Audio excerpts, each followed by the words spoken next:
message that he has left for us to preach unto. You know, because our people doesn't want to receive the knowledge, they don't want to perceive it to be true. You know, even though we tell them whether they hear or forbear, you know, they're going to be destroyed. You know, they're going to be destroyed because they have rejected the knowledge of the Most High. Okay, this is First Corinthians. Okay, kind. So I got a couple precepts. I know. Read your precept. Grab your precept. Isaiah 58:1. Cry aloud, spare not. Lift up thy voice like a trumpet, and show my people their transgression. You know, so that's another good precept to show what we're doing. You know, as well as telling the wicked to turn away from their wickedness. You know, the wicked 2/3 of our people to turn from their wickedness. We're crying aloud. We're sparing not anyone's feelings, whether they be a Jew or a Greek. You know, we're telling them we're telling them what is. You know, we're telling them what's true according to the scriptures. Not coming out of our own vain opinion or out of the philosophies of this world. You know, everything that we say comes out of the words from the Most High Heavenly Father and all the prophets of old. Okay. This is Jeremiah 6:17. You know, this is a good precept to follow Isaiah 58:1. You know, because that trumpet that we're lifting up and sounding is the word of the Most High Heavenly Father. You know, which is supposed to, when you blow a trumpet, when someone's getting ready to invade a city or a town, whatever town you live in, and you're supposed to blow a trumpet to warn so that the people that are within that town can possibly hide themselves and escape the destruction that can possibly come upon them. You know, you're supposed to warn the people. But you got people that call themselves prophets, Israelite men that call themselves prophets, who don't even want to go out and teach the word of the Most High. You got, and then also they'll go out and teach, but they're not speaking prophecies. They're not speaking like Apostle Kabar say. They don't have vision. They're not seers. Doesn't it say in Habakkuk the 2nd chapter, write the vision in tablets and make it plain for at the end time it shall speak. Make it plain upon tablets. You know, we got those tablets, and with those tablets we're reading out of them to warn the people, man. So we're lifting the word of the Lord up as a trumpet, man, to warn the people. As many as will hear, and as many as would incline their ears to hear the word of the Lord. The ones that had to fear the Lord in them. Because those are the ones that still believe that they're the ones that still believe in the word of the Most High Heavenly Father. Okay, go ahead. This is Habakkuk chapter 2 and verse 2.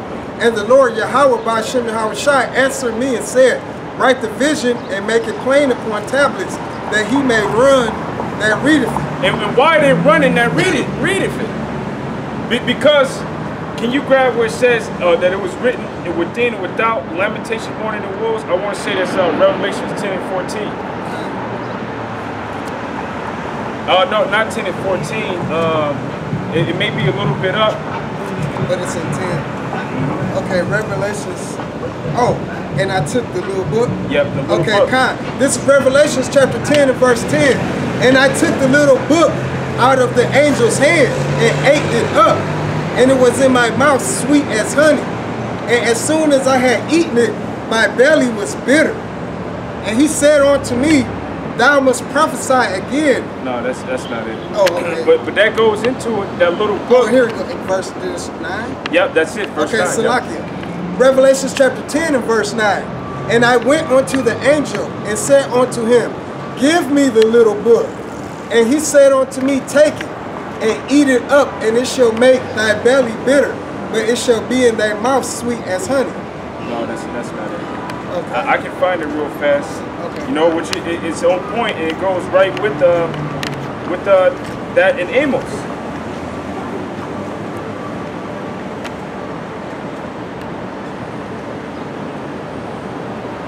Okay, Ezekiel 2:10. Okay. But it's all good, you know, because Revelations, the 10th chapter, in regards to that little book, it goes into Ezekiel as well. That's a precept of it, you know. But the reason that they'll run when they hear of it, you know, because first of all, the Most High doesn't just reveal the understanding of this book into everybody. He only gives the understanding to the prophets. So the prophets are the ones that are out here explaining the message or the context that's written within these lines, man. That's written within these scriptures. Go ahead. Oh, Ezekiel chapter 2 and verse 10. And he spread it before me, and it was written within and without.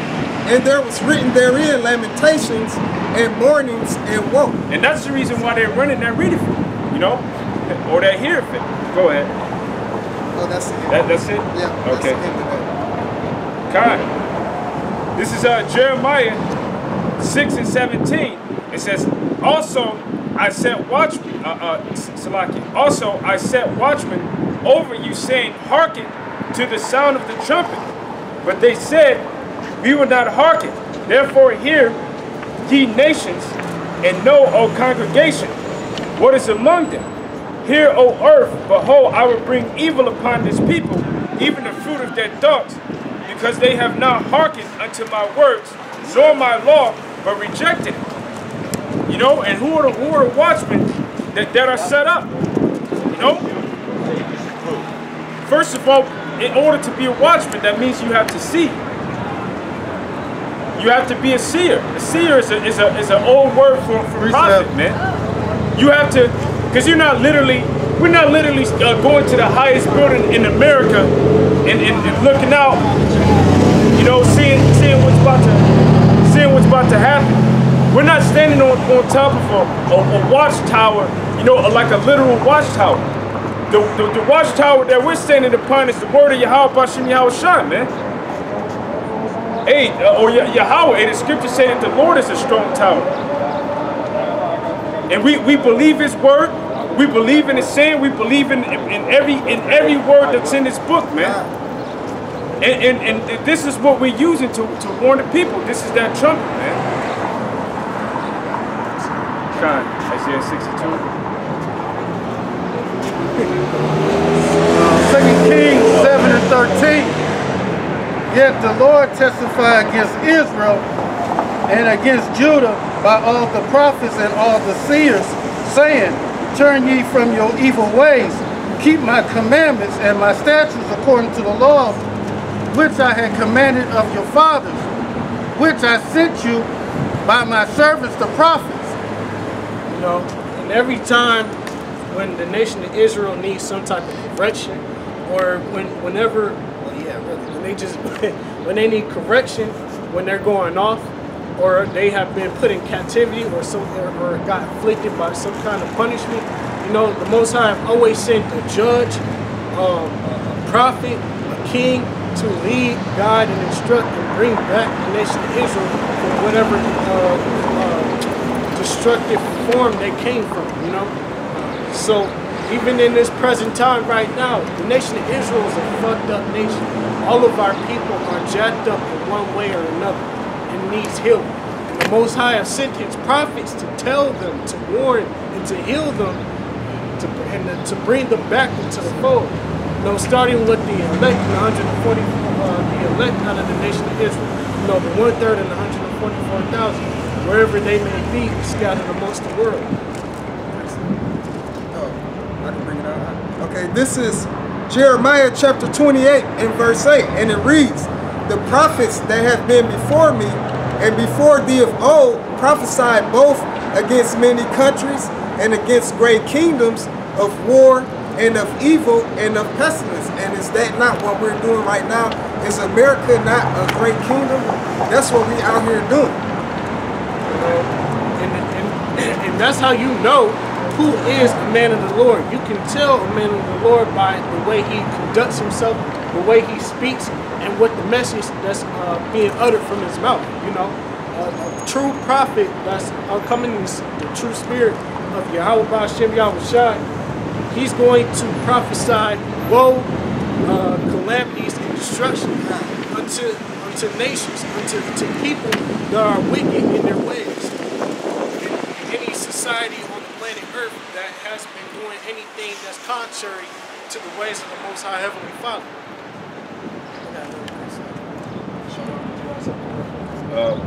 Yeah, I got one. This is Isaiah 62 and 63. I have set watchmen upon the walls of Jerusalem, which shall never hold their peace, day nor night. Ye that make mention of Yahweh, keep not silence. No, so hey, if the Most High set you up as a watchman to warn the people, to tell the people, okay, well the Lord's about to bring a sword in the land, you know, for XYZ, you know, you were wicked, you wasn't right, so the Most High is about to bring judgment upon you, and you want to get your shit together, you know, so that you can escape, you know. If you don't warn the people, not only is the Most High gonna jack up the people, but he's gonna jack your ass up too. But the Most High has righteous watchmen that are set up that are gonna warn the people. That's not gonna keep silence.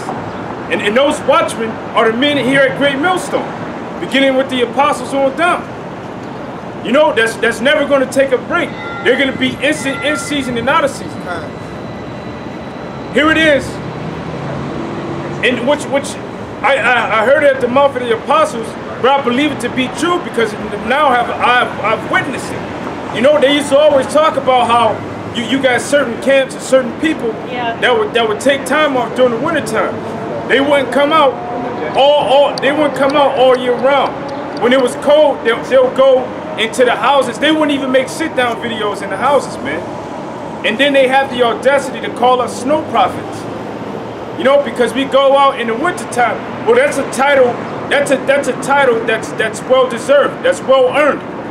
And you meant it as an insult, but really it's a compliment. And it also proves who the true watchmen are. Because the watchman ain't gonna be sitting up on the tower and say, okay, well I'm gonna go and heat myself up in the fire because it's cold. And you leave that post and something happens to the nation, that's your ass, man. And if I'm not mistaken, I believe that's where that term "you're fired" comes from. If you did that shit back in Rome, they'll set your ass ablaze. If matter of fact, in Rome, they were so lethal. If you went out with a centurion and your whole company got killed, if you came back, you'd be looked at as dishonorable, man. Because you fled the battle. Well, we doing that on the spiritual aspect. We're supposed to go out and fight, which we're fighting a spiritual fight, man. We're supposed to go out and war and fight that spiritual warfare until the last item. Which that's not the will of the Lord. The will of the Lord is for 144,000 men to get to understanding. Those who the prophets are, man. And they're all out of the nation of Israel. You know, but matter of fact, there was a point in time when that happened to Elijah.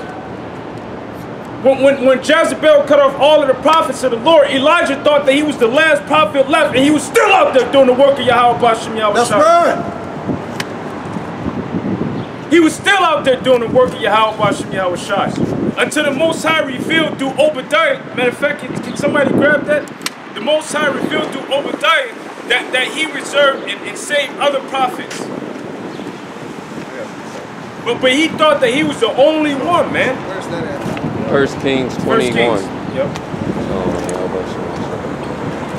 First, it's towards the end. 1 Kings what? Like 21. Okay. And like verse 30.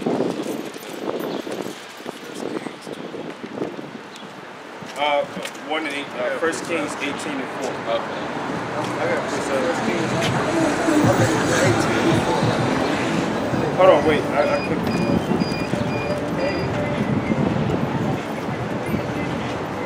Ahab called Obadiah, which was governor of his house. Oh yeah, this is you talking about the story when Obadiah came to prophecy. Okay. Yeah, this is it. You want me to go on it? This is 1 Kings 19 and 10. Okay. Yeah. Starting at Yeah, verse keep 18 on that. I got both. Start at 19, 1 Kings 19 and 9. This is 1 Kings chapter 19, verse 9. And he came thither unto a cave and lodged there, and behold, the word of Yahweh came to him, and he said unto him, What doest thou here, Elijah? And he said, I have been very jealous for Yahweh power of hosts.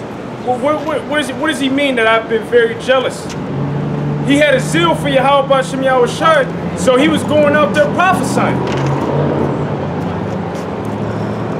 Well, we're zealous for Yahweh B'Shem Yahweh Shai.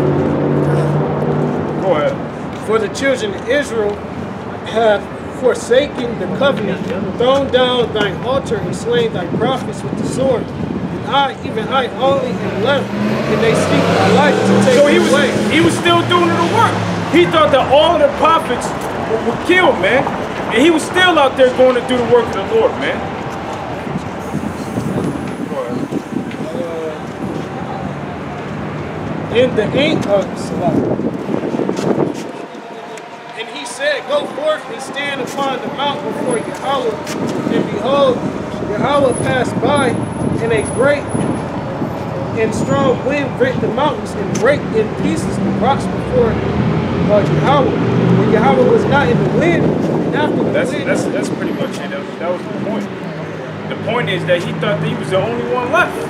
You know, after all of the prophets were killed. And that's the spirit that you gotta be in, man.